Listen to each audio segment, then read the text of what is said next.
Lo audiovisual pues ayuda un poco, pero yo como quiera, yo dividí este sermón en dos partes, porque no había manera de hacerlo en una sola vez.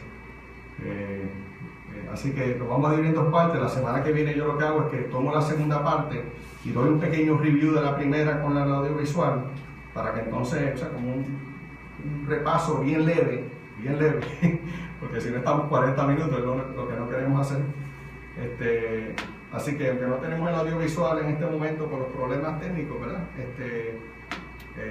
Vamos a tocar los puntos principales, y yo creo que es un tema, yo llamé este sermón ¿existe Dios? Primera parte, y la segunda parte, ¿cómo hablamos con los ateos? ¿Cómo nos comunicamos con los ateos?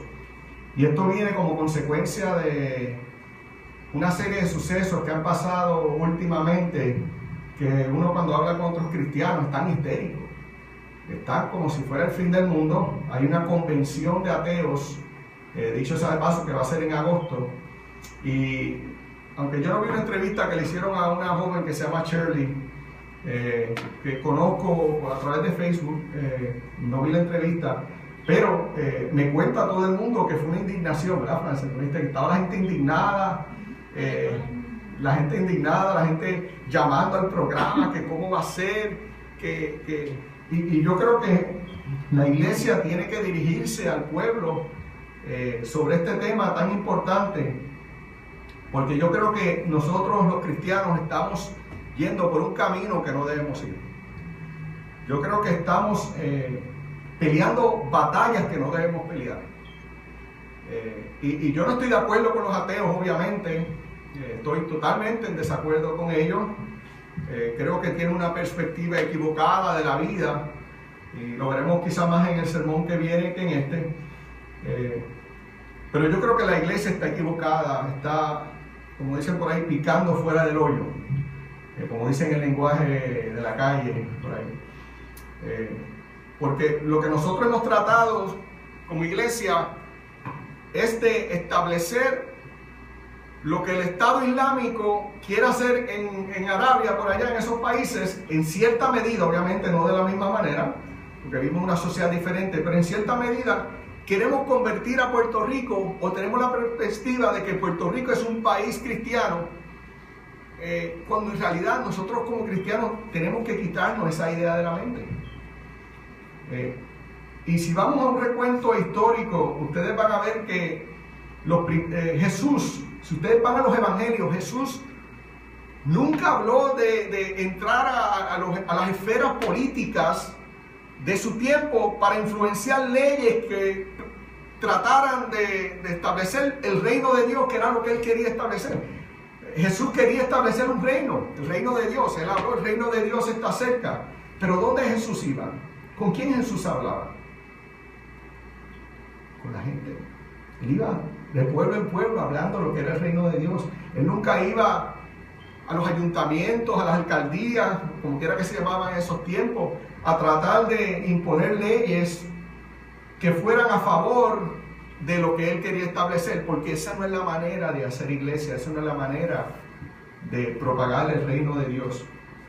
Cuando Jesús muere, los discípulos son perseguidos por el imperio, y en esa persecución del imperio, todos lo que hacen es proclamar el evangelio. Todos esos discípulos lo que hacen es hablar del evangelio a otras personas. Por el amor, la gente los conocía por el amor que se tiran unos a otros, pero en ningún momento yo veo a los discípulos de Jesús, los cristianos de los primeros 2 o 3 siglos, tratando de entrar al Coliseo Romano, tratar de influenciar con leyes que estuvieran de acuerdo a los preceptos de la iglesia, los preceptos de Jesús, el Nazareno. Todo cambia en el 300 y pico, 318 entiendo, cuando el emperador Constantino entra en el panorama y comienza un proceso de unificación de iglesia y Estado, y ahí es que comienza lo que conocemos como la cristiandad. El unir la iglesia y el Estado ocasionó que las leyes fueran básicamente las que la iglesia proclamaba, fueran leyes, y forzaba a todo el mundo a tener una misma religión. En esos tiempos, si tú eras otra religión que no fuera la cristiana, tú eras expulsado del imperio. Todo ese tipo de leyes. En la Edad Media podemos ver el daño que hizo la Inquisición, la unión de iglesia y Estado. Ahora mismo Mariel y yo estamos leyendo las clases estas de teología luterana y uno se queda, wow, eso fue horrible, eso fue malo, ¿verdad? Para la iglesia. Eso le hizo daño al evangelio, más que bien le hizo daño, porque cuando tú tratas de forzar la religión del Estado hacia la gente, no cambias el corazón de las personas. El trabajo de la iglesia entonces es del corazón de la gente hacia arriba, no de arriba hacia abajo. Tenemos que quitarnos entonces estas mentes como iglesia de pensar que esto es una nación cristiana y tratar de lograr por legislación lo que las iglesias pueden proclamar o entienden que deben proclamar en sus iglesias. No podemos imponer nuestras creencias al Estado. Por ejemplo, les puedo mencionar algunos detalles sin entrar en mucho específico. Mucha gente reclama la oración en las escuelas, que en las iglesias, en las escuelas no se ora, que hagan un periodo de oración en las escuelas. Chévere. Yo le pregunto a muchos de los que propagan eso si oran en sus casas.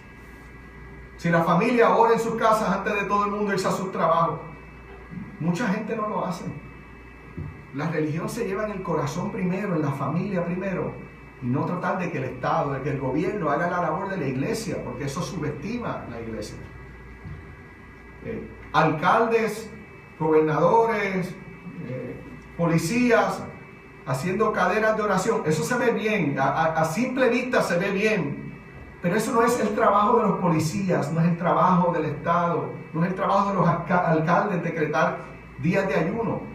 Muchos dicen, no, qué bueno que el alcalde tal decretó tantos días de ayuno, pero ¿han hecho ayuno los que están a favor de eso en su casa? ¿O es que queremos que los alcaldes sean los que solucionen los problemas? Ahora son los alcaldes, los sacerdotes, los pastores. Vuelvo y repito, hay cosas que se ven bien superficialmente, pero tenemos que hacer una separación. Vivimos en un mundo culturalmente amplio, vivimos en una sociedad democrática. Nosotros escogimos como sociedad vivir en una democracia, no en una teocracia. Y la democracia implica que hay gente de otras religiones, que hay gente de otra fe, hay gente que no tiene fe ninguna, y que dentro de nuestras iglesias y dentro de nuestras casas nosotros tenemos que inculcar los valores religiosos. Eso es importante, pero no podemos esperar que el gobierno haga eso por nosotros. Eso a mí me ofende. De hecho, y esto sonará un poco raro, yo a veces tengo problemas hasta cuando los legisladores oran en el Capitolio. Número uno, porque oran en nombre de Jesús, que es el Dios que yo creo, pero que hay si hay otra gente que tiene otras religiones allí. Entonces, después que oran, hacen leyes para oprimir al pueblo. Mira, eso no ore. No metan la religión en un lugar para después oprimir al pueblo. Entonces la gente, ay, qué bueno que están orando, qué bueno que hay oración en el Capitolio, en los legisladores, en las esferas gubernamentales. Eso no me vale de nada si lo que vas a hacer después es oprimir al pueblo.